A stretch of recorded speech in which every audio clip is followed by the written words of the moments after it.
Okay. Tumahimik ka, Marites. Okay. Alrighty. Hey guys, how are y'all doing? This is Isaac again. And as you can tell, my voice is a little bit hoarse. I have been arguing with Marites about this pageant stuff, and I tell you what, so I do apologize if I start coughing in advance. But we went back to 2016 to watch Miss Puerto Rico and then also Miss Philippines, and at that time it was Catriona Gray. So let's take a look at Miss Puerto Rico's answer. Thank you. My question is, if you have an opportunity to change something about the world, what would it be? If I have an opportunity to change something about the world, I think what I would do is send the message of how important it is to change exclusion for acceptance, to promote and provide justice for others, and the importance of helping those in need. Thank you. Okay, excuse me. So, as you can tell, her answer was somewhat generic. Change exclusion for acceptance. If she was able to hone in, give a quick little example, you know, I don't know. I don't know. I'm sorry, I'm trying to save my voice, but as you can tell, it was just a generic answer, and it doesn't really seem like there was any substance to the answer. So I don't know. It was an okay answer. And she is gorgeous. So, you know, maybe that was it. Her gown is gorgeous as well. So now let's take a listen at Catriona Gray. Famous Philippines. Nice. And certainly Amelinckx. How are you? Yeah. Yep. You're like, let's get to business. And notice this beautiful gown. Thank you. My question is, which qualities do you think it will take to wear my crown? Oh, I love that question. I think, first of all, it takes bravery. To be a Miss World is to carry a burning torch.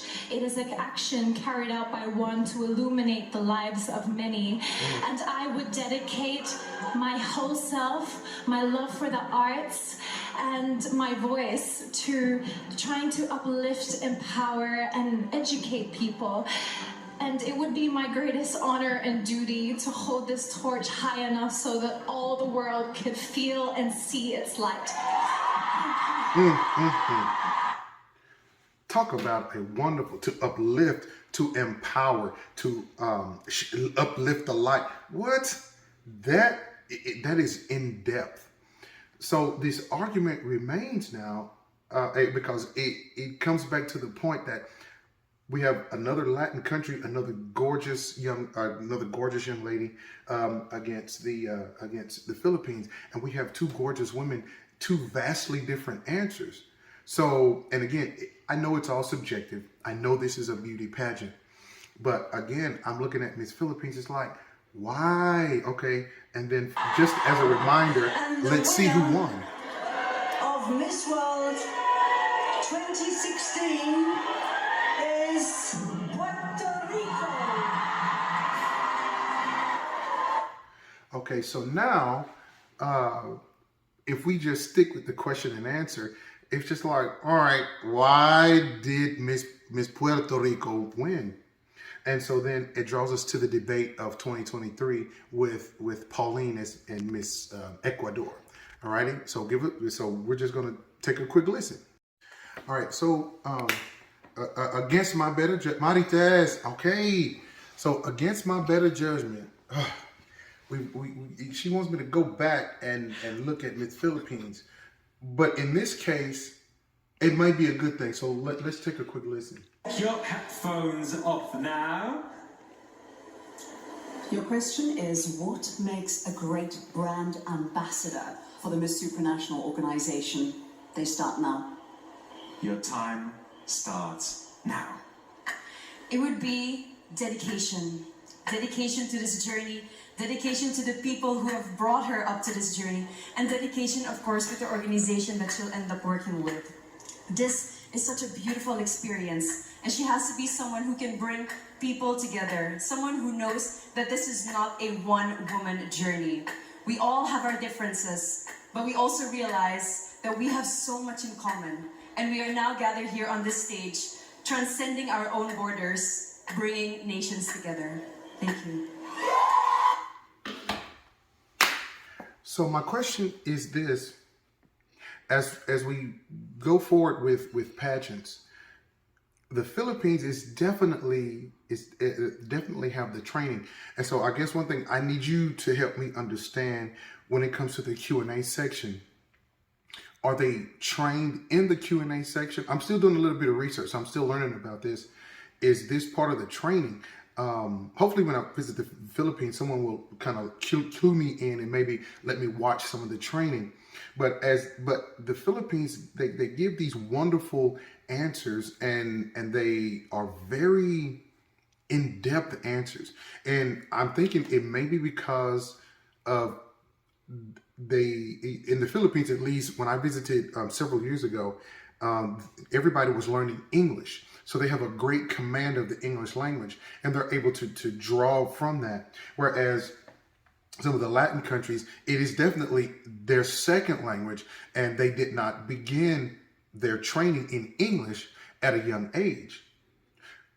Is this, so as they begin to speak, and it's just like, it's these wonderful answers, but yet they end up first runner up.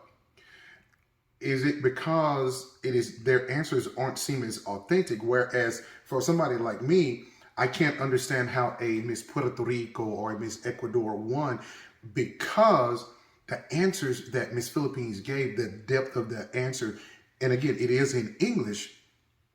They seem like wonderful answers. They seem like better answers. And so every once in a while, so since I've been doing this, I'm every once in a while I'm trying to understand, how did the Latin country win? And I know that I'm missing something. I'm just trying to figure out exactly what it is. I think it's because it is all subjective. Maybe because of the training, it is seen as being less authentic to the judges. We all know, I don't care how you put it, the judges will know that the Philippines is going to do well. They already know how well that the Philippines, the contestants are trained. Hell, people from other countries send contestants over to the Philippines to be trained. So they already know, and I believe that the expectation is high that the Philippines is going to do well. So I think it begs the question, is it seen as authentic, or they just know that they're going to be well trained? I think that's an answer that I'm going to let you answer. That's a question I'm going to let you guys answer, because sometimes if they say, if it lacks authenticity, just looking at it, I disagree. I think the Philippines, Miss Catriona Gray, and also Pauline, their answers were just spot on. That there's a depth of the language there. And so maybe because they know that they're going to do well, the judges believe that the Philippines are going to do well. They're looking for something else. They're looking for a spark or something that really piques them to take them over the edge. So is that fair or not? I don't know. Is it fair of the judges to think, for them to look for something extra because they already know that Miss Philippines is going to do well? I don't know. So let me know what you guys think. And I certainly do appreciate you guys watching. This is Isaac with Hi JR6.